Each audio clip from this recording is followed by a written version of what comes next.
Jokowi mengeluarkan statement berdamai. Ini yang digoreng. Pasien-pasien yang ada di sini tanya saya. Hashtag Indonesia terserah itu bukan kami menyerah, Bli. Salah sambung di kita. Jadi tujuan saya mengajak diskusi malam ini. Jadi agenda, berarti membahas agenda antara kemungkinan teori. Coba Bli, aku mau denger. Jadi biar aku ini dulu, aku kasih respon. Yang mau diangkat soalnya kan aku udah nggak begitu ngikutin karena kan dari kemarin kampanye silaturahmi jarak jauh terus kan sama apa namanya edukasi ke pasar-pasar karena udah buka kan, jadi kita ngedukasi biar pedagangnya biar aman. Jadi aku mau dengerin dulu nih agendanya gimana biar tak catat. Ya, jadi poinnya itu ada beberapa statement dari Nakes yang seperti mungkin dipelintir sama media atau diglorifikasi oleh para pengguna media secara berlebihan. Diglorifikasi ada romantisme yang agak over the top. Jadi seolah-olah dibentuk sebuah opini seolah-olah rakyat Indonesia itu tidak menghargai posisi Nakes yang sedang Oke. tidak sedang dalam posisi nyaman gitu. Jadi Nakes kan sekarang sedang dalam posisi tergesal, sibuk gitu. Dan rakyat seperti dibenturkan dengan opini jika rakyat itu tidak menghargai usaha Nakes untuk bekerja, dan Nakes juga seperti Nakes ini ada seperti ekspresi, tidak ada kesan gitu, menganggap masyarakat yang harus keluar, harus survive karena mereka tidak punya pilihan lain untuk bertahan hidup, seolah-olah mereka itu orang bodoh. Jadi ini yang harus kita urai sekarang ini, apakah rakyat itu memang benar bodoh? Apakah Nakes itu seperdesak itu sekarang? Apakah situasi di lapangan memang segawat yang digambarkan oleh media? Atau rakyat ini memang atau rakyat ini memang sengaja dibuat stres tinggal di rumah nonton berita tentang jumlah penderita bertambah setiap hari, lalu mereka tidak dijamin kehidupannya oleh negara. Ini agenda ini yang harus kita urai malam ini, menurut saya seperti itu. Oke. Terus ini Bli minta tanggapan dari aku dalam segi apa? Yang nakesnya apa gimana? Pertanyaan pertama saya itu, iya aku catat. Halo? Nakes di Indonesia itu lebih berpihak kepada WHO atau berpihak kepada rakyat? Oke, yang pertama itu, oke. Terus yang kedua, kenapa para nakes? Ini kan masalah bukan cuma skema, tidak hanya skema ini ya, tidak hanya wabah penyakit, tapi ini juga wabah psikologi. Jadi banyak orang secara psikologis sangat merasa tertekan tadi, sangat merasa buntu, dan ada sebagai contoh yang paling nyata lah, kemarin di mana tuh ada yang pasien corona COVID itu lompat dari lantai 4.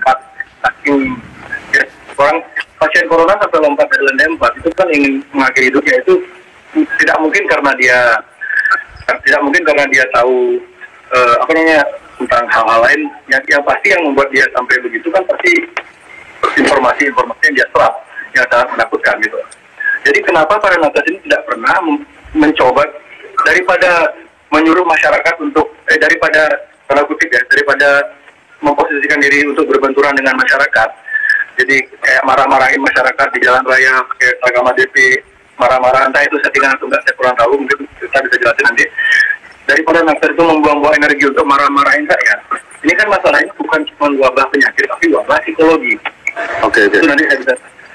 Itu kenapa nakes Indonesia tidak mencoba mendesak asosiasi atau mendesak para psikolog, para psikiater di Indonesia untuk diberi lebih banyak ruang di rumah sakit, di media-media, di televisi. Jadi nakes Indonesia ini seharusnya bekerja sama psikolog-psikolog top di Indonesia. Semua psikolog di Indonesia harus bersatu. Karena yang kita hadapi, menurut saya, yang kita hadapi ini bukan cuma wabah penyakit, tapi juga dan banyak orang yang justru menjadi lebih kondisi dia tuh yang sebenarnya sehat-sehat aja, tapi karena tidak boleh keluar, di rumah aja, setiap hari disuguhi berita-berita teror, akhirnya imunnya drop dan akhirnya jadi sakit gitu. Jadi apakah nakes Indonesia tidak pernah punya pikiran, sudah saatnya kami bekerja sama dengan psikologi atau ahli-ahli di luar yang sama ini kerja gitu, coba beri panggung pada mereka untuk mengedukasi masyarakat agar tidak cepat ketakutan, agar tidak cepat merasa menyerah, takut. Jadi 2 pertanyaan dulu ya. Oke. Terhadap WHO, dan juga kenapa psikolog, psikiater tidak diberi ruang sama dari berbicara. Oke, suaraku jelas Mbak Bli? Jelas. Oke, jadi thank you Bli. Kalau yang pertama, nakes itu ini ada beberapa ya. Jadi kalau nakes itu membela berdasarkan WHO atau rakyat. Kita di sini tuh bergerak berdasarkan sebuah standar yang sudah ditentukan oleh pemerintah melalui gugus tugas nasional, gugus tugas percepatan. Jadi kan mereka ada yang namanya staf ahli, ya staf ahli itu membuat sebuah standar penanganan COVID atau SOP. Karena kan COVID itu baru Bli, ini berdasarkan teori yang kita terima ya. Jadi SOP ini dibuat oleh staf ahli ini tentu mengandalkan standarisasi yang sudah diberikan, tentu salah satunya WHO. Ya salah satunya cuci tangan, yang emang Bli juga ngelakuin itu gitu loh. Jadi kalau misalkan kita membenci WHO, tetapi salah satu standar WHO yang kita lakukan setiap hari itu adalah cuci tangan. Nah itu yang dan salah satunya juga masker. Nah nanti dari WHO nanti ditemukan dengan standar-standar jurnal yang lain, dikompilasi oleh tim ahli. Tim ahli ini nanti discuss dengan Kemenkes, discuss dengan jajaran terkait, yang akhirnya dikeluarkan statement dari gugus tugas percepatan untuk diikuti oleh kita karena baru. Terus untuk pendapat yang kedua soal psikolog itu sudah Bli. Jadi sekarang tiap ada namanya nomor 119 dan 117 dan 119 dan 118 dan 117. 119 dan 117. Seingat saya itu kalau kita call itu ada layanan psikologi. Terus kedua, minggu depan itu ada hari psikologi, benar-benar seminggu penuh untuk membantu masyarakat agar yang tertekan psikologis itu tidak melakukan aksi-aksi yang berbahaya. Jadi motivasi, dan kalau nggak salah satu influencer yang terlibat gerakan minggu depan itu adalah Aukarin. Jadi emang itu benar Bli ya, psikologi. Jadi untuk 2 pertanyaan ini udah. Terus habis itu ada pertanyaan ini sih masih sama. Oke. Tapi yang jawaban pertama masih banyak masih banyak loophole-nya. Jadi belum kalau orang menurut saya. Kalau yang valid gimana Bli? Maksudnya yang valid datanya gimana? Kita ingin ngerti juga maksudnya. Kalau kan itu kan gambaran, aku kan mengatakan berdasarkan secara gamblang, secara umum lah. Nah, tapi sekarang aku pengen tahu, maksudnya pertanyaan pertama yang Bli maksud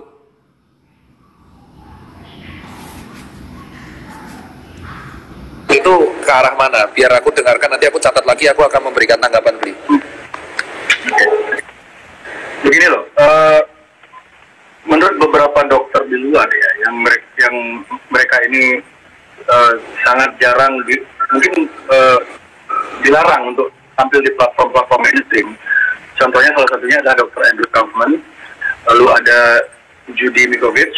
Jadi menurut mereka, dan juga kemarin ada peneliti ya, seorang pengamat politik penafid lah, pengamat politik dengan IQ dan rata-rata itu Pak Mardigu. Beliau ngikutin kan, maksudnya dokter kita sempat ngikutin wawancara Pak Mardigu di iya, Mardigu sempat lihat saya. Dan yang analisa Pak Mardigu itu sama persis dengan apa yang dikatakan oleh ada konspirasi researcher namanya David Icke dari Inggris. Persis, jadi virus ini ada 3 macam. Satu dari US, satu dari Israel, dan satu dari Cina. Yang di Indonesia ini kan sampai sekarang belum diketahui ini virus dari mana itu. Jadi SOP yang diberi oleh WHO itu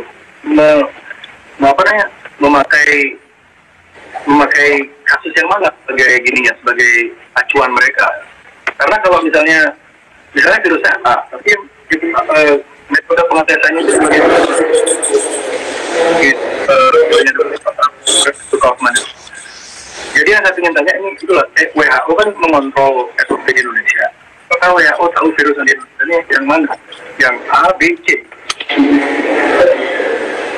Oke, jadi kalau yang setahu saya kemarin saya sempat discuss untuk seed virus yang di Indonesia dari 3 sampel yang diamati itu ternyata ya itu perjalanannya hampir semua sebagian besar dari China, ya dari data dari hampir semua dari China karena penyebarannya itu lewat satu ABK, kapal, travel, pariwisata dan kawan-kawan. Terus untuk standarisasi, jadi ini kan saya langsungnya dari Wisma Atlet, jadi mungkin beli langsung bisa discuss, ini kan silaturahmi, jadi semakin lebih enak kalau misalkan ada second opinion dokter kan kayak gitu. Jadi opini pertama saya kan emang mengikuti standar, dan opini kedua emang standar yang digunakan itu emang global kalau dari mereka dari WHO ya. Tapi kalau kami sendiri seatnya itu, kalau seatnya itu yang kita lakukan adalah seatnya dari Cina setahu kami ya, karena emang dari penelitian berdasarkan pariwisata kemarin. Nah, untuk soal penanganan pasien, mungkin beli langsung bisa tanyakan ini ke Dr. Zul. Dia adalah garda depan di Tower 7. Monggo Pak. Ya, halo Pak Jo. Dr. Zul. Selamat malam Pak Jo. Selamat malam. Dideketin aja. Selamat malam Bang. Ini di Wisma Atlet. Gimana Bang? Mengabarkan Itu telinga aja. Paling update bagaimana sekarang situasi di sana? Apakah banyak yang sembuh atau makin banyak yang parah atau gimana? Silakan. Oke, untuk informasi terupdate di Wisma Atlet Bang, itu semua pasien hampir belum ada pasien yang meninggal untuk di Wisma Atlet. Itu yang pertama. Yang kedua, jumlah peningkatan pasien itu memang masuk banyak klaster dari luar Bang, terutama dari Jakarta ya? Bukan dari Jakarta. Bukan dari Jakarta. Yang perlu kita klarifikasi. Yang masuk ke Wisma Atlet itu yang dari luar negeri, kemudian yang dari ABK, itu semua kita tampung di Wisma Atlet. Tujuan untuk kita tampung di Wisma Atlet adalah dia dari bandara langsung dimasukkan ke Wisma Atlet untuk mencegah rantainya ini menyebar di Jakarta. Iya. Dokter Tirta, seperti itu, Bro. Jadi yang luar kota, yang luar pulau. Tadi saya juga dapat DM dari beberapa. Tadi juga saya dapat direct message ya dari perawat dan relawan di Wisma Atlet. Ya. Tapi mereka tidak mau identitasnya di. Iya, hampir sama dengan temannya Bro. Jadi di Wisma Atlet tidak seserem yang diberitakan media-media. Iya, banyak betul. Coba kita ceritakan ini. Jadi itu benar. Jadi kita ceritakan nih. Kalau dari saya secara video itu di Wisma Atlet ini kita confirm ya. Setahu kami kamar-kamarnya itu makanannya enak. Kayak apartemen. Terus dapat wifi, makanan 3 kali hari, snack, ada yoga, ada fasilitas karaoke, pengajaran senam, kemudian pijit-pijitnya ada. Nah, coba ceritakan. Ya, Bro. Kami ingin sampaikan bahwa Wisma Atlet tidak seserem yang beredar di media sosial. Pasien-pasiennya semua enjoy, itu yang pertama. Yang kedua, semua pasien terlayani dan terfasilitasi dengan fasilitas yang ada. Dokternya enjoy, kita enjoy. Kita dibantu dengan gerakan-gerakan relawan untuk menghibur kita supaya beban psikis itu bukan hanya dirasakan sama pasien, tekanan psikis pun itu kita dari para dokter itu dibantu dengan gerakan-gerakan relawan dari Dokter Tita dan kawan-kawan itu mampu menghibur kami. Nah, yang kami sesalkan ini sama warga negara Indonesia itu adalah kenapa kami mau berjuang di sini untuk taat dengan aturan di sini, yang misalkan mata rantai ini mampu kita putus, kenapa masih banyak masyarakat yang di luar itu yang mengatakan bahwa ini adalah konspirasi? Kan seperti itu, Bro. Konspirasi, konteks konspirasinya itu di mana? Itu kan harus konspirasi di belakang virusnya atau konspirasi akhirnya atau konspirasi ada gerakan polisi menganti ini. Lapisannya banyak, jadi harus dijelaskan dulu konspirasi konteks yang mana. Oke, konspirasi yang pertama kita sesalkan itu adalah yang menganggap COVID nggak ada. Ya, itu yang pertama. Menganggap COVID itu nggak ada. Terus menganggap Bali itu aman. Aman. Ini nanti ada petugas sendiri. Nanti kami akan sambungkan Mas Bro dengan komandan yang dari awal penanganan COVID masuk di Indonesia ini, mulai dari Natuna, kemudian di Pulau Sebaru hingga di Wisma Atlet. Beliaulah orang yang paling pertama tahu Mulai dari COVID pertama kali masuk di Indonesia itu seperti apa? Terus yang kalau soal WHO standar yang kita gunakan sebenarnya beli sendiri juga mematuhi hal itu. Ya, Cuci tangan. kenapa? Ya, Sama itu ngajar nggak mungkin cuci tangan. kalau itu kan orang cuci tangan. bro, kalau memang konspirasi maka semua orang warga dunia itu nggak perlu cuci tangan, nggak perlu menggunakan masker. Tapi semua orang patuh. Semua orang patuh dan memang Karena takut didenda. Bro, kalau Anda di Bali ya, kalau Anda naik motor nggak pakai masker, Anda akan didenda. Jadi orang tuh kebanyakan, saya berani bilang, sebagian orang masker di Bali karena mereka tidak didenda. Masker karena di Bali lebih penting daripada STNK. Oh bukan. Kalau orang pakai masker di sini itu karena kita melindungi diri dari droplet. Jadi virus ini itu berukurannya 0,1. Nah, sementara masker ini berukurannya 16 mikron. Nah, tapi dia di dalam droplet. Jadi harapannya kalau orang itu batuk, dropletnya nyangkut di dalam masker nggak akan keluar. Itu harapannya. Itu harapannya. Cuman kalau dari Yang saya mau tanyakan, dok, kenapa kenapa hasil riset Dr. Blaylock dari Amerika, ada seorang dokter, dia seorang dokter yang punya sejarah mengobati kanker tanpa kemoterapi.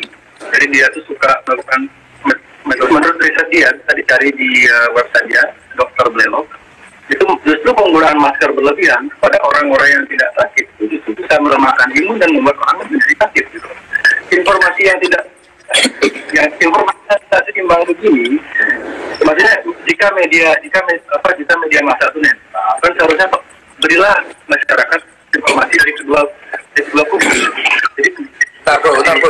Jadi ini salah sih. Jadi gini, kalau yang namanya sebuah ilmu itu dinamis. Jadi untuk soal yang kebijakan WHO yang masker awal mula memang masker itu buat orang sehat. Orang sehat nggak perlu pakai masker, itu awal mulanya. Tetapi ada penelitian dari sebuah negara, yaitu di Cekoslovakia. Pada waktu itu penelitian di Ceko itu menggunakan sama di negara Hong Kong, yuk kita kasih aja maskernya, kita coba, karena ini baru beli. Kalau misalkan dari dulu penyakitnya itu selalu ada, itu yang masker. Jadi di Ceko ini nyobalah semua pakai masker, tapi maskernya kain yang buat sendiri. Terus di nah habis itu di Hong Kong juga pakai. Ternyata tingkat infeksinya itu menurun. Nah Hong Kong akhirnya lolos, Ceko lolos. Nah itu akhirnya diadaptasikan sama WHO, dan akhirnya WHO mengubah kebijakan semua orang pakai masker, tetapi maskernya masker kain.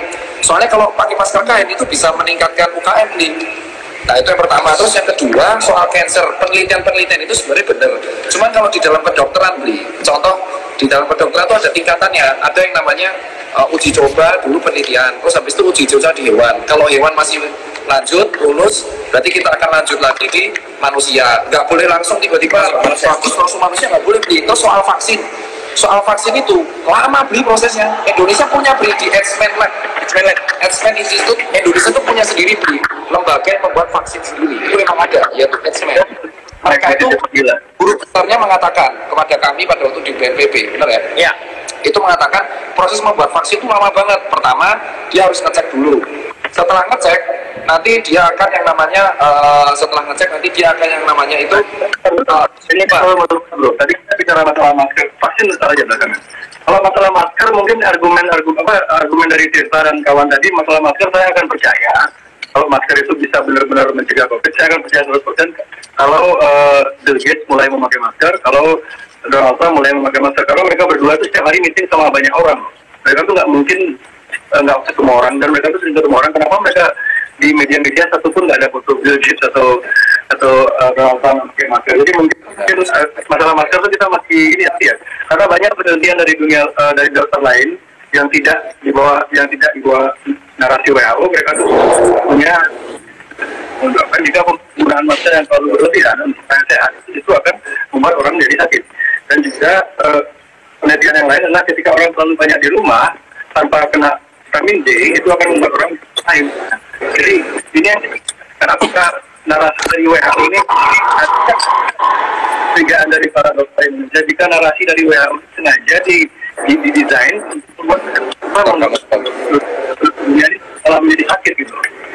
Orang yang kalau emang data sakit itu harus ada data free. Soalnya kalau dari data yang kita terima, ya kan, kalau emang yang masker kayak gini tuh, kalau kita pakai 2 hari ya pasti sakit beli, karena masker kayak gini tuh maksimal dipakai 8 jam, 8 jam terus kita buang. Kalau masker kain itu dipakai sekitar dari pagi sampai sore, terus dicuci kembali lagi gitu. Emang kalau kita pakai selama masker yang sama 1 bulan ya masih sakit beli. Cuman yang dari sini kita bilang adalah emang penggunaan masker ini dari apa? Flu Spanyol pertama kali dari 100 tahun lalu. Flu Spanyol menyerang seluruh dunia, di Jawa pun sampai kena. Pada waktu itu ternyata protokolnya adalah menjauhi kerumunan. Dari dulu menjauhi kerumunan, terus menggunakan masker. Pada waktu itu masker yang biasa, masker kain malahan ya, terus sama cuci tangan. Jadi cuci tangan itu sebenarnya sudah ditemukan dari zaman tahun 1000 dari berapa itu, sebelum WHO lahir malah. WHO lahir kan perang dunia kan. Perang dunia. Jadi kalau kita bantah flu Spanyol itu bukti bahwa kita emang efektif gitu. Itu untuk data yang masker nih. Terus untuk yang pasien psikologis, di sini ada nggak terapi psikologis? Ada. Nah, kita terangkan. Dokter, menambah? Dokter, yang masalah masker belum beres ini. Apa? Ini dia masker. Oh, masker. Oke, jadi kita mau tanya ini. Saya memang pengguna. Saya cuma herannya masalah masker ini, kenapa media tidak, kenapa seperti ada apa sih gininya tuh apa? Kenapa ketika ada dokter hasil penelitian yang mengeluarkan masker bisa memperparah orang yang tidak sakit jadi sakit, dan itu nggak ada risetnya. Kenapa tidak ada media di Indonesia yang mengangkat itu? Jadi biarkan masyarakat yang menilai sendiri. Dan yang kedua, korban ini jauh lebih tinggi. Jadi jauh lebih banyak jumlah korbannya daripada COVID kan. Dan itu jelas-jelas 100% terbukti airborne. Kenapa adanya TBC? Kenapa pemerintah tidak memaksa orang-orang untuk memakai masker? Kenapa baru sekarang ini setelah COVID? Sementara yang jauh lebih berbahaya jelas-jelas TBC yang fatality-nya ya. Kalau COVID ya, fatality COVID 91 berapa ya, di bawah 1% fatality COVID untuk orang yang normal ya, untuk orang yang lansia dan sakit. Ini TBC ini bisa membunuh orang persentase tinggi. Kenapa nggak dari dulu pemerintah memaksa kita memakai masker? Kenapa baru sekarang gitu? Oke, kita ini jawab nih. Jadi di zaman dulu, tuberkulosis itu kan penyebaran lewat airborne. Tetapi kan dia ukurannya kan lebih gede daripada virus COVID. Virus COVID itu ukurannya 0,12 mikron. Nah, pada waktu itu TBC sudah ditemukan dan kalian ditemukan vaksinnya BCG. Untuk memproteksinya dalam penelitian yang sudah dirilis oleh jurnal, itu emang ternyata maskernya lebih bagus untuk dipakai orang yang sakit. Satu. Dan di TBC itu protokol yang paling penting adalah tidak boleh mencampur peralatan makan dengan yang lain. Dari dulu TBC emang serem beli. Saya soalnya korban TBC, 6 bulan pengobatan gagal, 2 bulan pengobatan saya berhasil. Jadi saya survival TBC dan saya mengalami hal itu. Nah, jadi TBC kenapa dianggap nggak sistem itu? Karena media tidak meluap TBC. Emang itu yang meluap TBC rata-rata jurnal kesehatan dan orang-orang Dinkes gitu loh. Jadi kalau saya bilang ada satu yang saya setuju dari BRI adalah emang media tidak menyoroti TBC dari dulu. Tapi kami kalau para dokter selalu kalau di puskesmas selalu ada namanya poli TBC. Poli TBC itu selalu diobati dan obatnya generik, ditanggung BPJS dan gratis kalau misalkan diapa-apain. Itu materi kita dari kuliah. Nah, itu yang pertama, Bli. Jadi kita emang edukasi dari untuk TBC. Cuman kalau media saya setuju sama Bli. Emang media itu tidak memframe TBC seperti COVID. Emang itu pertanyaannya bagi kami juga. Karena airborne disease dia itu. Nah, kalau COVID itu baru. Nah, tiba-tiba ada hal baru dan sesuatu yang kontroversial dan baru itu mengundang traffic, Bli. Jadi saya kemarin kan analisa kenapa kok media itu selalu nge-framing COVID mati gitu. Satu, dia baru, jadi dia ngebuat kepanikan di seluruh negara. Dia nggak punya patensi yang dasar, makanya kebijakan WHO berubah-ubah. Dan gugus tugas pun itu mengikuti, nggak dari mengikuti WHO, itu pun dimodifikasi dengan staf ahli. Soalnya kalau dari WHO kebijakan pertama apa? Lockdown. Tapi kan pemerintah Indonesia nggak mau. Jadi dari sini udah tahu bahwa Indonesia pun adaptasi, bukan kita nggak peduli. Jadi pemerintah ini pun kebijakan pertama WHO itu kalau ada memutus rantai infeksi tutup. Iya kan. Tapi karena di Indonesia itu banyak penduduknya dan banyak pekerja informal kayak yang Bli tadi bilang banyak orang cari makan. Akhirnya Pak Jokowi memutuskan adaptasi. Iya, adaptasi dengan faktor ekonomi. Iya. Jadi saya setuju emang media yang membeda-bedakan kenapa kok COVID diangkat terus. Nah, kami pun media nggak pernah ngangkat. Kami sepakat kampanye itu. Nah, terus untuk yang nakes kita ini tidak pernah mengeluh, Bri. Jadi kami nggak tahu kalau ada yang yang kemarin di jalan-jalan itu ya, yang pakai hazmat di jalanan itu bukan kami, bukan nakes itu fanning itu beli. Itu kita mau nanya itu sebenarnya dari mana itu orang-orang yang di jalan raya pakai ADT itu mereka dapat ADT? Soalnya kami ini terlalu sibuk benar. Jadi gini, ini kalau beli mau tahu langsung nih, ini kan kita curhat di silaturahmi ya. Kita di sini kan argumen. Jadi kemarin sempat nyebar ada kayak seolah-olah tenaga medis menyerah dan seolah-olah ada orang di jalanan teriak. Nah, hashtag Indonesia terserah itu bukan kami menyerah beli, salah sambung beli. Kita tuh terserah ini orang yang pertama kali itu teman-teman saya. Terserah di sini tuh maksudnya kami yang penting berbuat baik. Kami berbuat baik. Respon dari masyarakat terserah, kebijakan dari negara terserah. Karena di sini itu adalah ada miskoordinasi antara pemimpin, kan Pak Jokowi bilang A, tetapi di bawahnya nggak sesuai.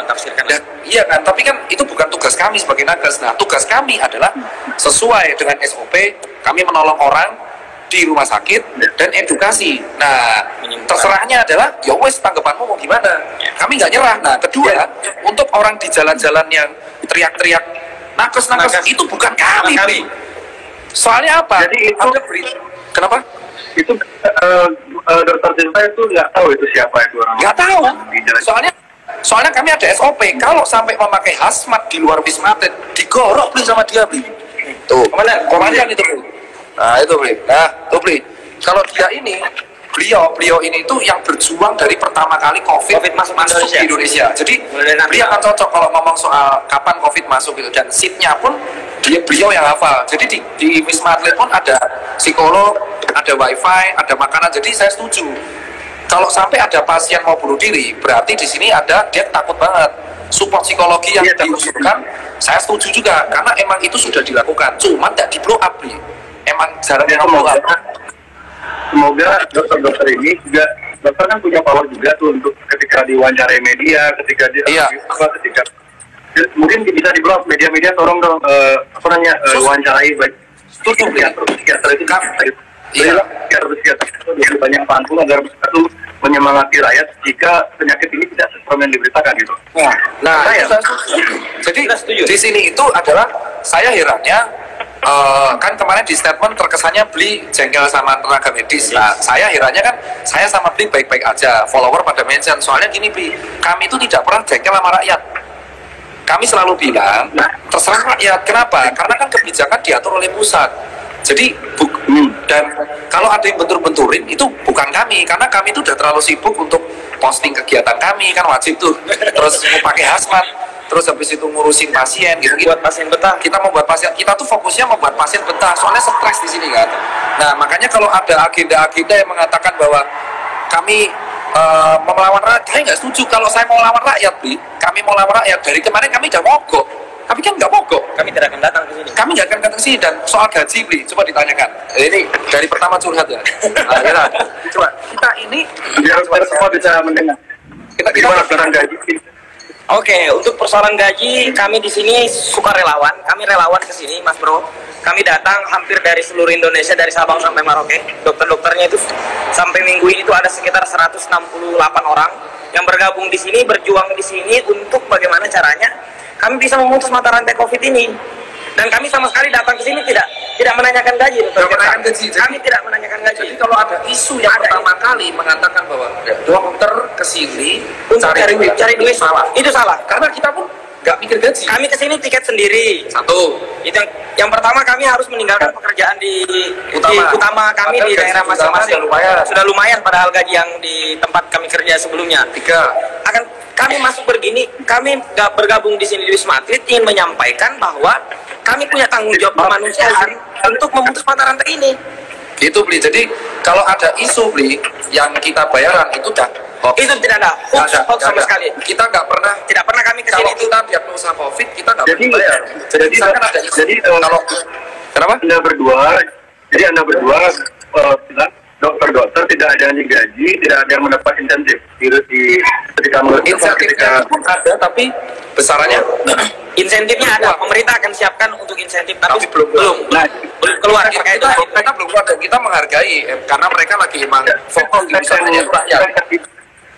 Konteks yang dipertanyakan oleh rakyat kebanyakan kan dokter-dokter terkesan menganggap masyarakat bodoh, terkesan jerah karena hashtag Indonesia menjelah. Jadi persepsi orang kan beda-beda.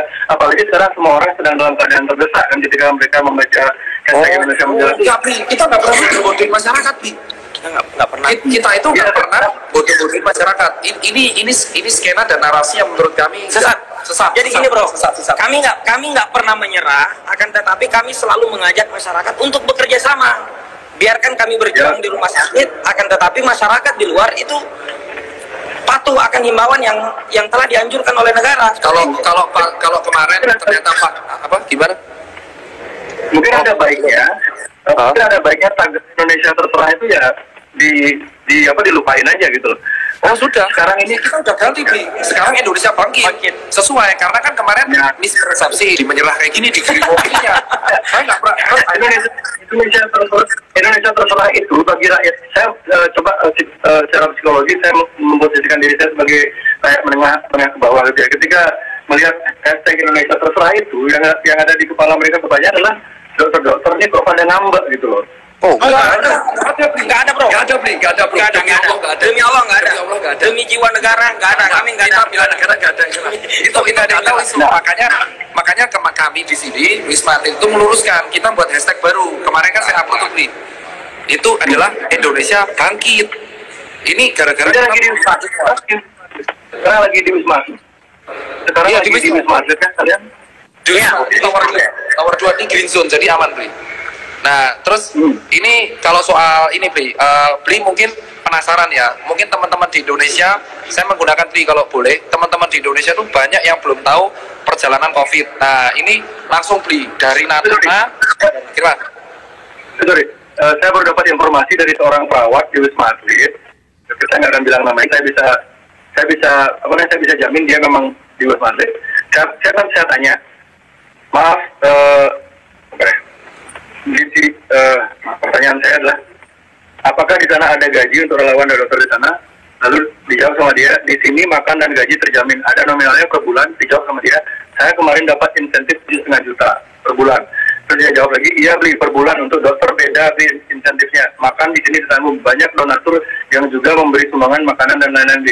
Tapi di Wisma Atlet ini kondisi pasiennya tidak seserangan di media. Jadi ini beneran, nanti saya bisa DM dokter Tirta tentang kevalidan informasi.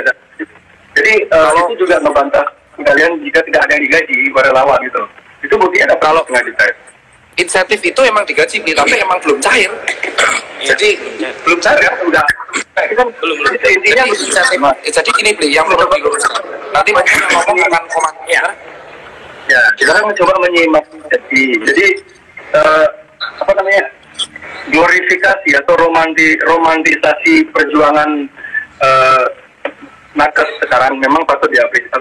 Perjuangan nakes sekarang patut diapresiasi, tapi jangan sampai menjadi sebuah glorifikasi atau romantisasi berlebihan. Jadi jangan sampai rakyat yang seharusnya juga harus survive, harus cari makan, jangan sampai mereka tuh seperti dimarah-marahi, dibodoh-bodohi, dibilang enggak. Jadi ini Bli, untuk Wisma Atlet ya. Ini kita uruskan semua begini, karena konsepsi yang ada di masyarakat adalah dokter itu dapat gaji dan memang seperti yang dijelaskan oleh tadi. Ini yang salah paham. Jadi orang kita bentar ketika mereka kalau di Wisma Atlet itu emang insentif. Itu bukan gaji tapi insentif. Jadi bukan gaji. Orang yang kita itu nyebutnya sama-sama uang. Intinya sama-sama uang. Itu gimana? Rakyat duduk di rumah aja. Intinya kalian relawan dan dokter dapat uang, dan sementara rakyat ketika disuruh di rumah aja belum tentu ada yang jamin gitu loh. Itu permasalahan saya. Jadi gimana caranya agar suasana ini menjadi cair, agar dokter-dokter ini juga dokter dan relawan juga sama-sama mengerti lah gitu. Rakyat juga perlu survive, rakyat juga harus keluar. Jadi kalau memang masalahnya soal duit nih, jadi gini, semua orang yang daftar Wisma Atlet itu adalah satu, dapat insentif pengganti karena dia meninggalkan pekerjaannya. Ya, karena meninggalkan pekerjaannya kita dapat insentif dan pencairannya bertahap sesuai kondisi. Kedua adalah mereka juga mendapatkan makan, terus juga bantuan donatur, itu benar. Dan ketiga, keempat, dia juga mendapatkan tiket pesawat yang kemarin tadi dibayar sendiri, itu akhirnya diganti sama Iluni. Ya, bahkan dari ketua ya berarti sebenarnya orang-orang kehilangan pekerjaan bisa menjadi relawan sekarang sebenarnya. Justru bahkan bagus ekonomi. relawan ada pembukanya, Bli. Jadi relawan itu kan kalau nggak salah di gugus tugas BNPB kan daftar 25.000 orang. Jadi relawan tersebut di situ kita disebut rela itu karena kita mendapatkan insentif. Jadi kalau gaji sama insentif agak beda. Kalau gaji itu kan kita dapat per bulan, luruskan di sini. Kalau insentif kita itu misalkan saya dapat berapa 10 juta. Nah, kita bisa ngasih berapa. Nah, itu cairnya berdasarkan kebijakan dari Wisma Atlet tersebut. Nah, kita kalau bisa pesawat jadi intinya itu kita nggak pernah bodohi masyarakat. Itu pula dari itu jadi payah mereka. Intinya gini, jadi saya ingat dulu 2002 saya jadi relawan di Rumah Sakit Sanglah selama 1 bulan dan minain mayat itu, minain tangan, minain kepala. Itu saya nggak dapat apa, makan beli sendiri, nggak dapat apapun nggak dapat itu. Jadi beda tuh relawan itu. Jadi relawan saya yang kedua ya, kalau dari kami emang kalau ini kan resmi, Bli. Jadi kan kita di sini kan bertaruh nyawa ya, Bli. Kalau misalkan kita bertaruh nyawa, otomatis yang di lapangan juga bertaruh nyawa. Jadi kalau membenturkan nakes sama rakyat itu nggak sinkron soalnya. Kalau kita di ini nggak sinkron. Begini loh, Mas. Kenapa? Masalahnya begini, konteks bertaruh nyawa ini ya. Menurut saya konteks bertaruh nyawa ini kadang-kadang sedikit terlalu diromantisasi, terlalu dengan didramatisir. Fakta banyak Gojek, salah satu ojol ya, mereka punya risiko kematian yang tinggi juga di jalan, kan tabrak, dekat segala macam. Lalu polisi, tentara, kan risiko nyawanya juga ada gitu. Jadi gimana ya? Ini Bli, kalau emang langsung penting langsung ngomong dulu sama dia. Tentaranya. Udah Bli, langsung ngomong aja Bli, langsung ngomong. Langsung. Yes. Halo, selamat siang Pak. Selamat Siang. Malam. Balik. Kengen kabarin. Kengen. Iya, Becik. Oke Pak, ini Pak Tentara saya mau tanya ini. Bapak sekarang kan kemarin di mana di timur ya? Di timur ada relawan ditembak di mana Pak? Natuna. Apa? Itu kemarin ada relawan ditembak katanya. Kita sempat nge-post berita itu. Relawan apa? Relawan COVID, ada yang ditembak sama kelompok bersenjata gitu. Dokter Tirta sempat nge-post yang lalu di Instagramnya. Kok ngaring situ? Bahas Wisma Atlet ngapain relawan tembak? Ini kan kita sedang membahas risiko pekerjaan, bahkan kita membahas risiko kematian. Jadi semua risiko kematian dalam ojek semua risiko. Ya pilot, supir bus, supir truk. Iya. Jadi semua kerja dari situ. Relawan yang meninggal di mana di Timur ya? Bisa dijelaskan. Bayar kucing enggak. Jadi biar tentara aja. Resiko semua kerjaan ada resiko. Tentara ya otomatis resiko mati. Kita masuk tanda tangan mati. Termasuk di sini sama. Di sini saya mengendali lapangan di rumah sakit darurat COVID-19. Jadi semua medis, para medis, ya. Saya dokter juga Bli. Saya tentara, dokter. Ya. Seperti Pak Terawan. Ya. Terus kemudian pengalaman saya mulai Pulau Natuna pertama kali ketemu orang itu yang dari Wuhan, kemudian dari Pulau Sebaru, APK itu yang mayoritas teman-teman Bali semua itu. APK yang dari World Dream maupun Diamond Princess, teman-teman saya semua. Di Bali saya sudah tambah teman ratusan orang itu. Kemarin di Pulau Sebaru. Ya, terus nggak ada masalah sampai sekarang mayoritas yang dirawat di sini ABK juga mayoritas Bali, teman-teman Bali semua. Dan semua jadi teman saya. Ya, semua udah pulang, sudah sehat negatif, sudah di kampungnya masing-masing. Ya berkat kita di sini. Ya. Tadi saya sempat ketemu sama beberapa sama mereka. Ya, so ngomong aja, kenal Letkol Arifin nggak yang dirawat di Wisma Atlet, ya di Wisma Atlet di Sebaru, Pulau Sebaru, nggak ada yang nggak kenal saya dan menjadi teman. Saya kalau ke Bali semua sudah, semua sudah mau jemput itu 100 orang. Apa? Kenapa Bli? Di Wisma Atlet. Suaranya putus, iya. Pak. Ya gimana? Apa yang ditanyakan? Ya seperti kalau di sini kerjanya jelas, kerjanya kita jelas. Di sini organisasinya gugus tugas ya. Saya mau bicara sama Dr. Tirta aja Pak ya. Saya lebih konteksnya lebih nyambung sama Dr. Tirta aja. Ya enggak ini. Tapi nyenggol parah soalnya. Saya dokter juga kok. Saya malah justru dokter kita bukan pengendali rumah sakit sini. Kalau tanya masalah rumah sakit Wisma Atlet, COVID-19, semua pasien-pasien yang ada di sini, tanya saya. Saya udah 4 bulan. 4 bulan. Bapak Soal gaji, masalah gaji. Beli, masalah gaji gini. Tak terangkan masalah gaji. Ya. Saya ini tentara gajinya cuma 7 juta, beli. 7 juta. Ya. Saya dinas di sini meninggalkan praktek sebulan saya dapat 100 juta. Ya. Ya, saya ortodontis. Saya praktek ya. Artinya itu saya kesampingkan karena untuk negara dan rakyat kita. Ya. Untuk menyembuhkan mereka, itu namanya tentara, itu kepentingan rakyat di atas segalanya. Nah, itu bro.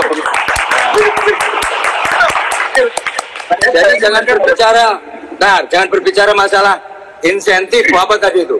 Sampai sekarang ini, sampai detik ini, saya belum menerima yang namanya insentif itu. Dan saya tidak pernah mengharap. Ya. Jadi yang di sini relawan di sini semua saya kendalikan. Kalau masalah makan cukup, tapi kalau masalah insentif ya hanya Tuhan yang tahu. Kalau dikasih kita terima. Enggak ya tidak masalah. Itu beli tentara kita merah putih beli. Kalau saya untuk rakyat, kehadiran tentara nih untuk rakyat. Saya tidak ketemu keluarga 4 bulan, tidak masalah beli.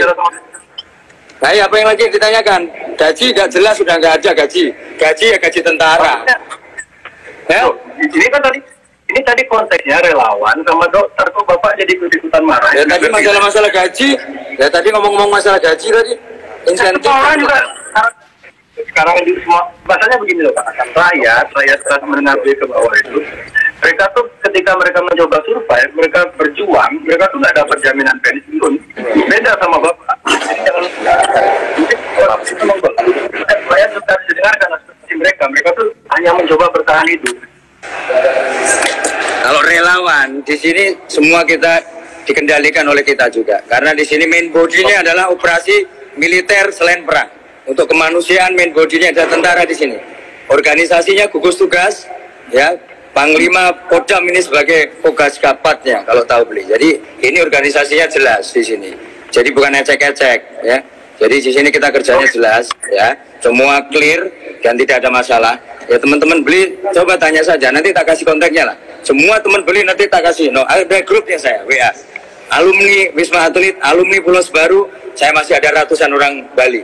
Kalau anda mau ketemu beli untuk menyampaikan pengalaman mereka, bagaimana dan dirawat di sini, ya itu nanti sampaikan ke mereka. Saya tak suruh nemui beli rumahnya mana, tak suruh ngadep ke beli nanti. Pasien yang sembuh, yang negatif, bahkan beli tahu nggak?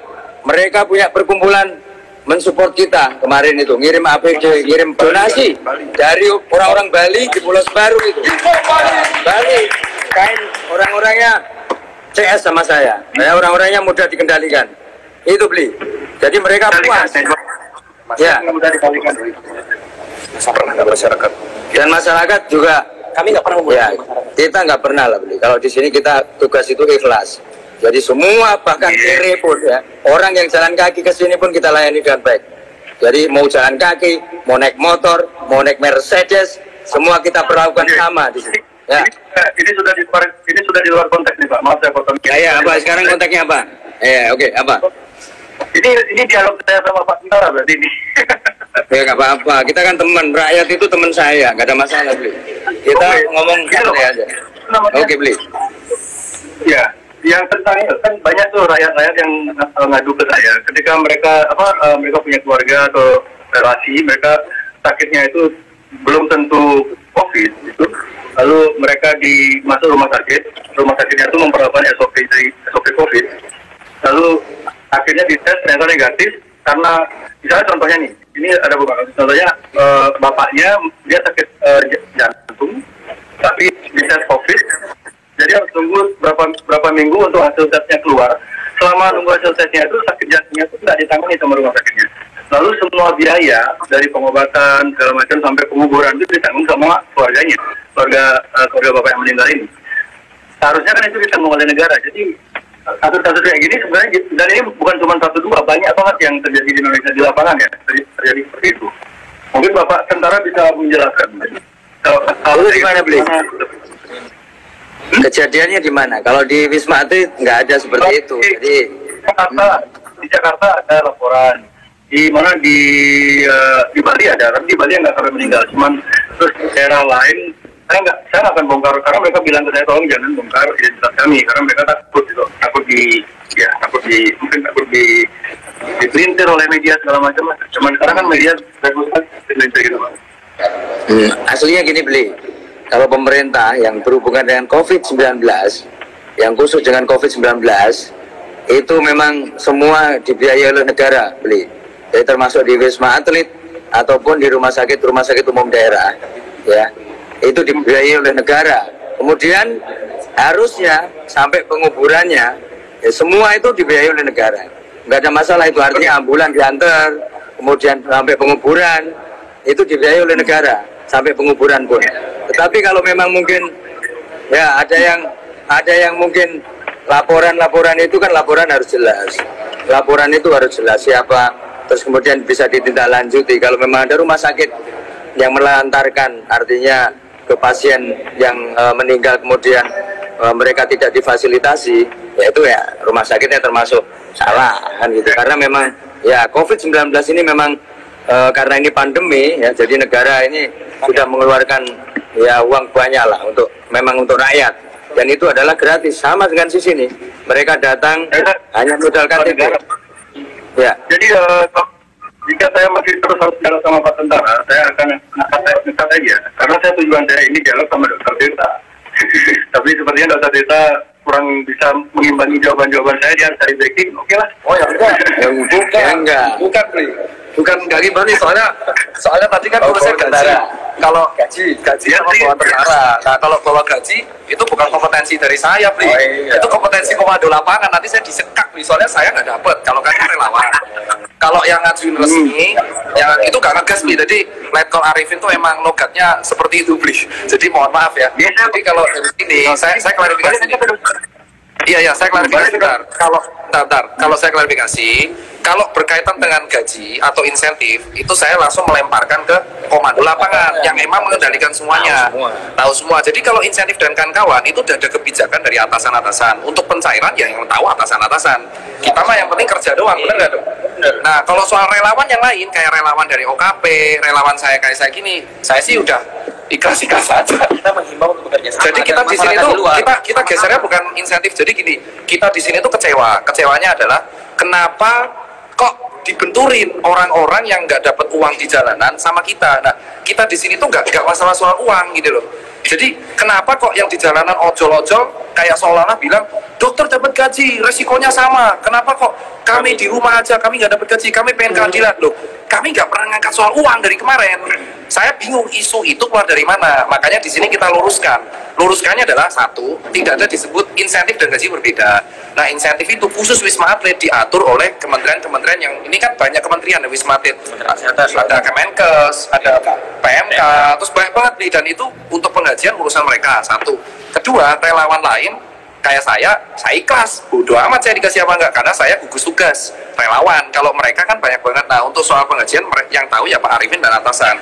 Cuman kecewanya kita adalah stop media membandingkan kami dengan rakyat. Beda itu soalnya. Kita tidak pernah ngangkat sedikit pun. Nah, itu jadi bro malam ini kan itu. Jadi bagaimana agar geser aja.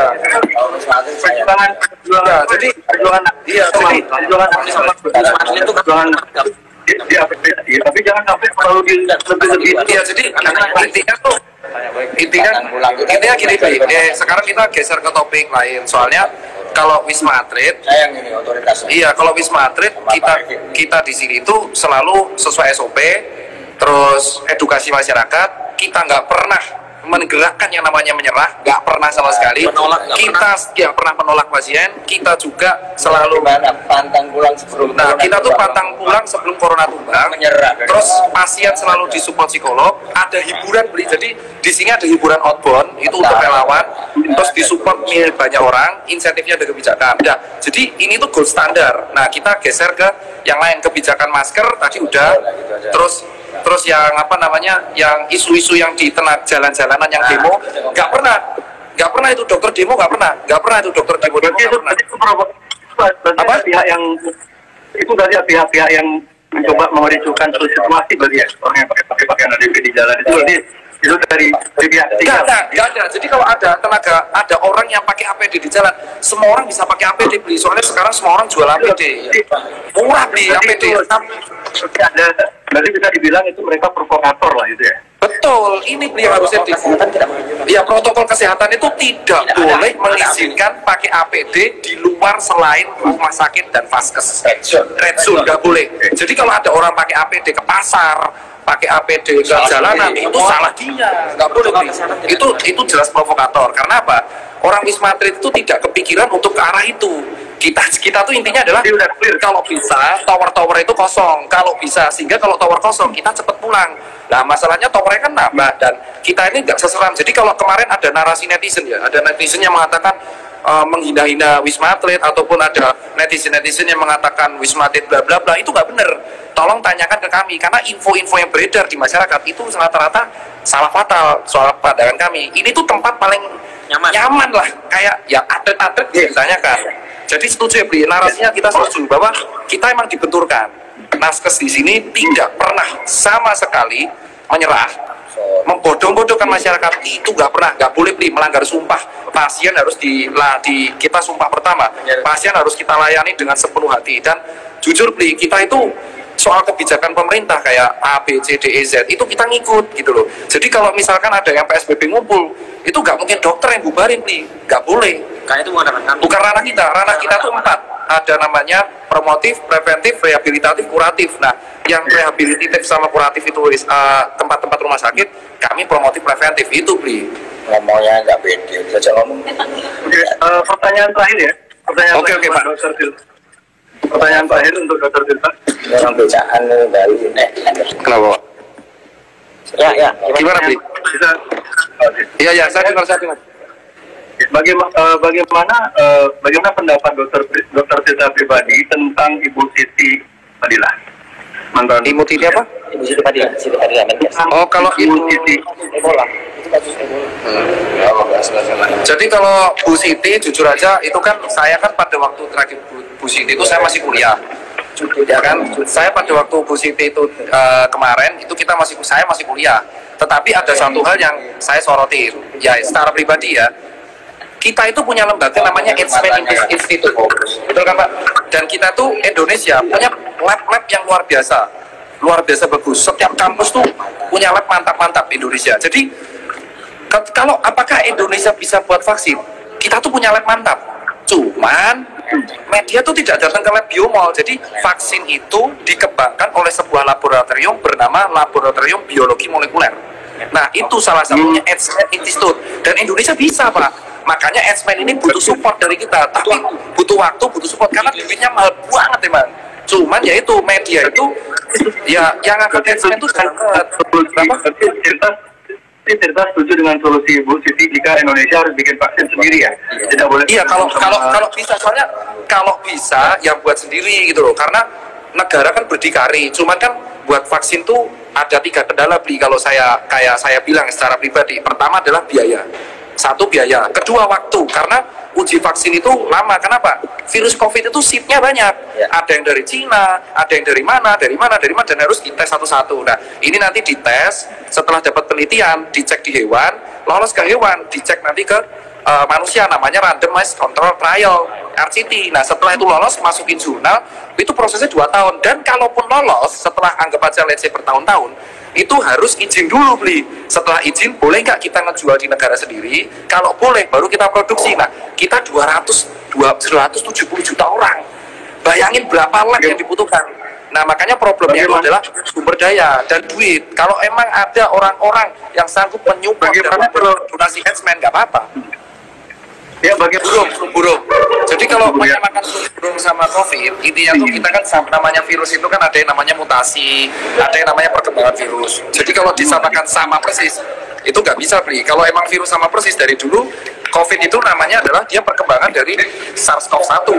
Jadi kalau disamakan dengan flu burung itu nggak sinkron.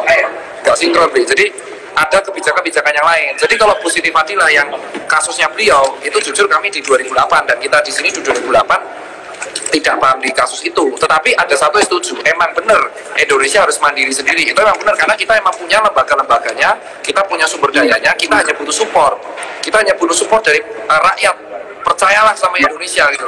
Tapi kan rakyat kan ada beberapa yang menggiring membandingkan Indonesia apa-apa, nah itu Bli. Nah terus yang saya tanya soal konspirasi Bli, jadi kalau yang saya tanya kan ada layar-layar, yang saya tanya itu adalah kami para nakes langsung menanyakan, kalau yang di Bali, Beli ada kegiatan apa di Bali? Sama teman-teman, sama nakes. Apakah pernah diskusi sama nakes di Bali, Beli? Soalnya kan kita ada. Ada. Gimana, Beli? Kalau yang di Bali gimana, Beli? Kegiatannya slow aja. Jadi nggak ada yang gawat. Yang kemarin terakhir itu yang di mana ada rapid test massal di Bangli itu 400 rapid test hasilnya ngawur semua gitu. Jadi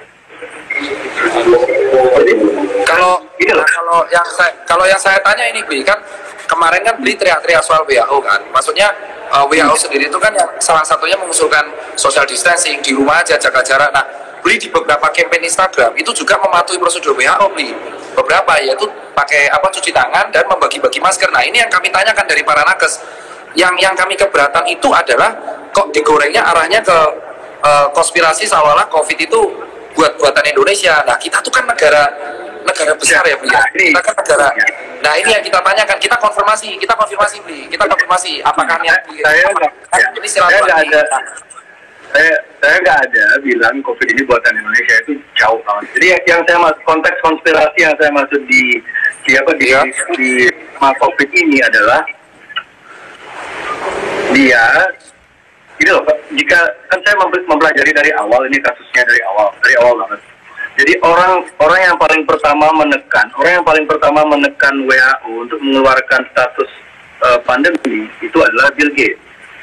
Dan Bill Gates sejak tahun 2015 sudah investasi besar-besaran di vaksin.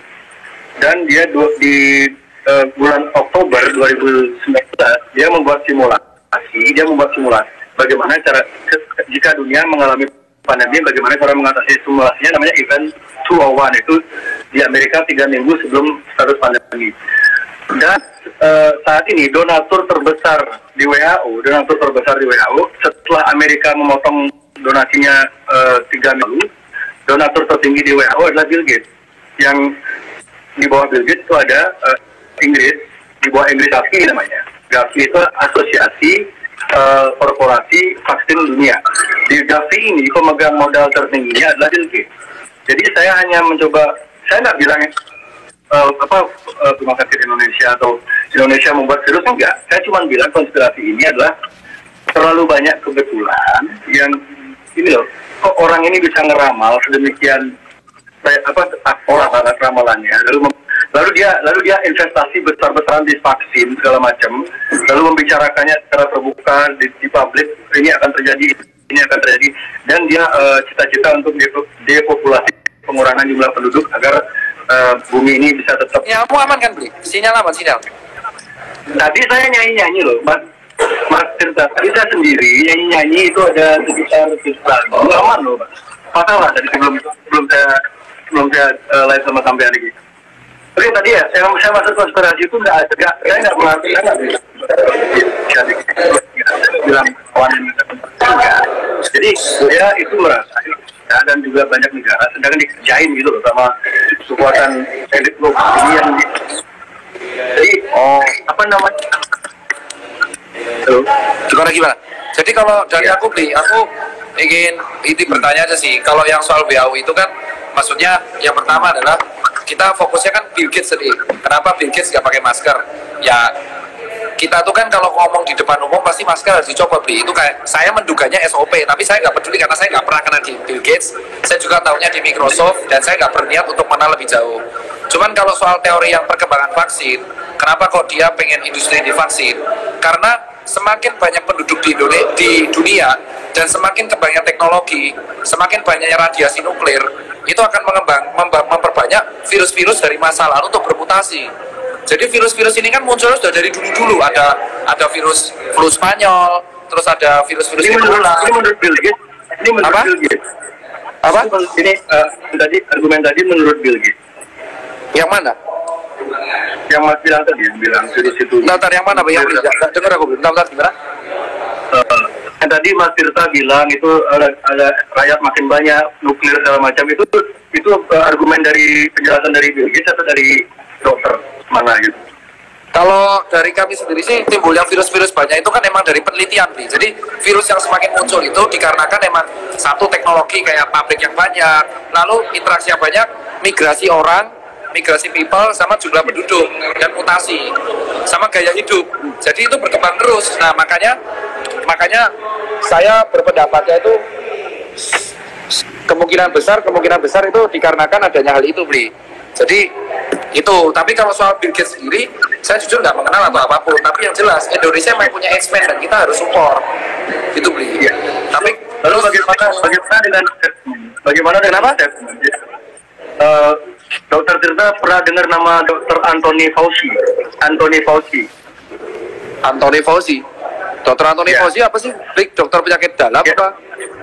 Ya, dia itu ketua, jadi kepala penanganan virus atau wabah di Amerika. Dia sudah melayani 4 presiden. Jadi udah lama banget usia beliau, udah 70-an. Tapi masih. Jadi sekarang beliau di kabinet Trump masuk jadi sebagai kepala penanganan wabah di Amerika. Anthony Fauci ini, Dr. Anthony Fauci. Ya, siap, thank you, Dan. Jadi kalau Anthony itu gini, Bli. Jadi di setiap dokter kita tuh ada prosedural. Setiap prosedural. Dan di dokter tuh ada prosedural, Bli. Jadi kalau kita mengeluarkan statement ataupun yang berhubungan tentang penelitian ataupun sesuatu yang baru, itu emang harus berdasarkan asosiasi dan penelitian. Jadi kita nggak boleh mengeluarkan statement sendiri. Setahu saya misal Dokter Tirta, misalkan gini, Dokter Tirta berdasarkan di lapangan menemukan bahwa kalau makan bakso otaknya jadi botak. Nah itu harus saya menemukan, tapi saya nggak boleh langsung ngomong. Itu harus penelitian. Apakah benar orang yang Dokter Anthony Fauci ini, jadi gini, Dokter Anthony Fauci ini punya sejarah panjang dengan Bill Gates. Dr. Anthony Fauci ini terlibat banyak proyek dengan Bill Gates. Dan 2017 di salah satu event resmi, Dr. Anthony Fauci entah dia keceplosan atau dia lupa, dia terang-terangan bilang, dia bicara 2017 ya. Dia terang-terangan bilang beberapa tahun lagi akan ada virus kejutan. Nah, dan dia punya sejarah yang panjang dengan Bill Gates. Bisa di search di mana saja. Dr. Fauci ini punya banyak proyek sama Bill Gates, proyek vaksin segala macam. Jadi apakah ada nggak bias kepentingan di sini, ada nggak konflik of interest di sini antara elit ini yang mencoba karena situasi pandemi? Karena seperti yang saya bilang tadi, donatur terbesar WHO adalah Bill Gates, dan Bill Gates jika Anda donatur tertinggi, otomatis Anda pasti punya privilege ya. Itu data dari mana, Bli? Data maksudnya Bill Gates donatur. Silakan dicari sendiri ke website WHO, silakan. Cuman dari kami seperti ini, Bli. Kita tuh nggak usah berpikir jauh tentang vaksin, karena itu tuh masih bertahun-tahun. Jadi sebenarnya virus COVID ini dilawannya itu adalah sesuai SOP dari pemerintah. Yang pertama adalah kita jaga jarak, memutus rantai infeksi, kurangi ketemuan orang, pakai masker, cuci tangan, PHBS, dan makan makanan nutrisi bergizi. Itu udah diajarkan. Kenapa? Karena kita kalau mikir vaksin jauh. Terus ini, Bli, yang saya tanyakan. Kenapa sih kita harus ngurusin Bill Gates? Karena itu nggak berpengaruh apapun, Bli, menurutku loh. Karena apa ya? Bill Gates itu terlalu jauh, Bli, di atas. Yang bisa ngalahin dia ya menurut saya ya orang-orang yang setara Bill Gates. Kalau misalkan Tirta Gates, nah, itu mungkin bisa, Bli.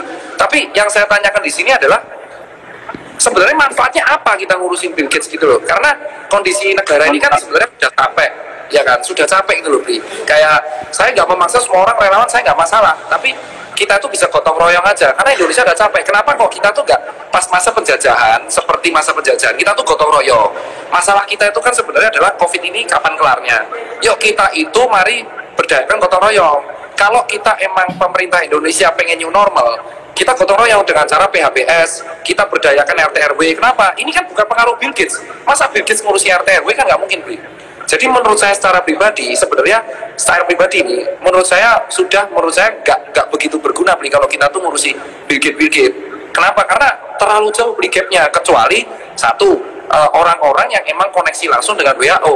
Kenapa? Kalaupun kita usul seperti ini, wah, kita tuh terlalu makan besok aja masih susah di keluarga kita. Makanya yang saya lakukan di sini adalah, oke lah, kamu percaya boleh, kamu nggak percaya silakan. Yang penting kita gotong royong demi Indonesia. Itu sih yang saya maksudkan. Jadi saya mau tanya balik ke Bli, kalau misalkan Bill Gates ini benar, konspirasi, apa yang bisa Bli lakuin coba? Itu yang saya mau tanyakan. Kenapa? Pertama, jika Bill Gates ini memang benar, jika Bill Gates kalau memang misalkan benar konspirasi ini benar, apa yang bisa saya jawab. Kamu terlalu nanya kepanjangan. Jadi jika benar Bill Gates ada di belakang ini, Indonesia bisa melakukan apa yang seperti Ibu Siti Fadila lakukan. Simple. Iya kan, kita udah punya lembaganya, Eijkman. Bahkan dari sebelum dulu kita tuh udah punya lembaganya, Eijkman Institute, dan ada ITB, ada UGM, ada Biomol, kan ada namanya teknologi biologi molekuler. Itu kan bertugas untuk meneliti bakteri, meneliti polimer, ada BPPT. Jadi menurutku ada WHO atau enggak, Indonesia sudah punya perkembangannya. Cuman kita emang dananya masih kesedot di hati. Menurut aku secara pribadi sih itu belum menjawab pertanyaan. Tetapi yang tanya adalah, menurut Bli, kalau misalkan Bill Gates emang di belakang konspirasi ini, apa tindakan kita sebagai warga Indonesia? Karena saya kan jujur tidak membahas di situ, tapi kan saya nggak ahli. Apa yang bisa kita lakukan biar kita bisa meniru langkah parlemen di Italia. Jadi di Italia parlemennya sudah terang-terangan untuk menyeret Bill Gates ke Mahkamah Internasional dengan tuduhan kejahatan kemanusiaan. Tapi kan buktinya nggak ada, Bli, bahwa dia menyebarkan virus itu.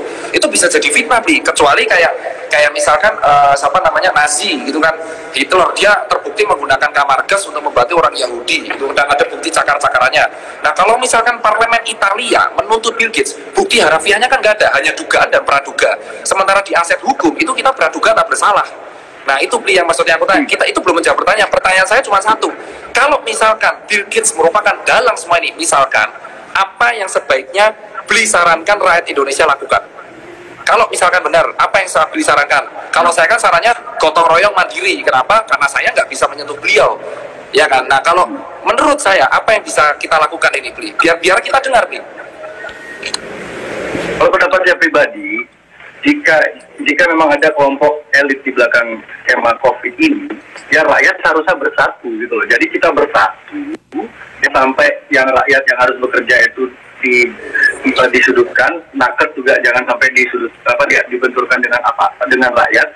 Jadi kita bersatu, dan kalau bisa kita secepatnya bikin vaksin sendiri, tidak tergantung sama suntikan dana dari luar lagi. Jadi benar-benar berdikari seperti yang saya bilang tadi, berdiri di atas kaki sendiri.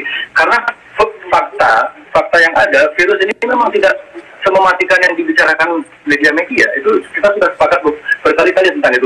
Virus ini tidak seserem yang diberitakan. Virus ini tidak semematikan yang diberitakan. Jadi rakyat tidak perlu terlalu ketakutan. Media-media seringlah angkat tema-tema harapan, angkat tema-tema positif, angkat tema-tema agar masyarakat kembali hidup dengan hidup dengan tanpa ketakutan yang berlebihan, seperti yang Jokowi bilang, berdamai dengan virus. Damai itu artinya apa? Kalau kita masih musuhan, misalnya saya sama Tirta masih musuhan, saya tuh mau ke Jakarta malas, mikir ntar ke Jakarta ketemu Tirta, ntar Ciku, ntar bingung, mau ke rumah sakit malas, ntar ada temennya Tirta, ntar Ciku di rumah sakit. Jadi hidup dalam terketekan. Ini pakai bahasa diplomasi, dia bilang berdamai dengan virus itu kan artinya ya kamu damai sama musuhmu. Kamu tuh hidup seperti biasa aja lagi, cuman ya itulah seperti yang dilakukannya normal itu, lakukan aja sebisanya itu. Jadi kita intinya jangan terlalu merasa ketakutan dan tidak ada di situasi kayak gini ya, di situasi seperti ini tidak ada yang perlu menjadi paling atau paling menderita atau paling tertekan. Jadi kita semua setara, kita semua sama. Mau nakes, mau ojol, mau selebriti, mau pembawa acara, kita semua setara. Itu yang harus diciptakan sekarang. Jadi jangan sampai ada yang selebriti kayak nyuruh orang, kamu di rumah aja, sementara mereka rumahnya enak. Orang-orang yang nonton di TV itu rumahnya digubuk, megang duit cuma 50.000. Gimana perasaan mereka belum bisa bayar kos bulan depan? Selebriti nyuruh mereka di rumah aja. Itu yang harus kesadaran itu harus kita bangun. Kita semua setara di sini gitu loh. Yang harapan saya cuma itu. Jadi kalau saya setuju Bli, kalau yang pertama adalah kalau kita berdikari Indonesia itu ada neraca perdagangan. Kalau kita menyetop semua impor itu nggak bisa Bli, itu ada mengganggu neraca perdagangan internasional. Nanti kita akan disanksi WTO, disanksi apa buaya berat urusannya. Tapi saya akan berbicara mengenai yang masalah kesetaraan. Jadi saya akan merangkan Pak Jokowi mengeluarkan statement berdamai. Ini yang digoreng. Berdamai ini maksudnya adalah gini, COVID itu nggak akan pernah hilang. COVID ada, ya pernah hilang. Yang kita bisa lakukan hanya mengontrol ini sampai titik minimal. Nah, maksud supaya apa? Dengan cara mengontrol ini, kita bisa beradaptasi dengan gaya baru. Tingkatkan pola hidup bersih sehat, cuci tangan, pakai masker, jaga jarak, dan hindari kerumunan terlebih dahulu. Maksudnya Pak Jokowi itu tersebut di situ. Nah, makanya saya nggak tahu tiba-tiba kok berdamai itu, ya nggak mungkin Bli. Maksudnya corona di Salaman nggak mungkin. Nah, menyangkut teman-teman warga yang bekerja karena kekurangan uang di rumah, setahu saya Bli, kan ada kebijakan habis ini orang-orang masih kerja, ya kan Bli, karena cari uang. Terus habis ini juga ada kebijakan 4 Juni kalau nggak salah PSBB di Jakarta berakhir, udah mulai mereka kantor, tapi menerapkan kayak gitu, the new normal. Nah, yang kita lakukan sekarang Bli, saya setuju dengan Bli, sebenarnya kita tuh harus gotong royong antara Bli, antara saya, antara teman-teman, antara rakyat itu harus berhenti suzon. Yang kita lawan itu adalah oknum-oknum provokator yang ingin mengadu domba kita. Saya setuju di situ. Kita kan nggak tahu nih provokator ini dikendalikan elit-elit siapa, apakah bergerak. Dan kalau soal vaksin, saya setuju. Kita tuh harus mensupport X-Men. Emang usulnya Bli bagus di situ, ya X-Men. Tapi yang saya nggak setuju tuh adalah yang berteriak soal insentif tadi, kan itu udah dijelaskan ya Wisma Atlet ya.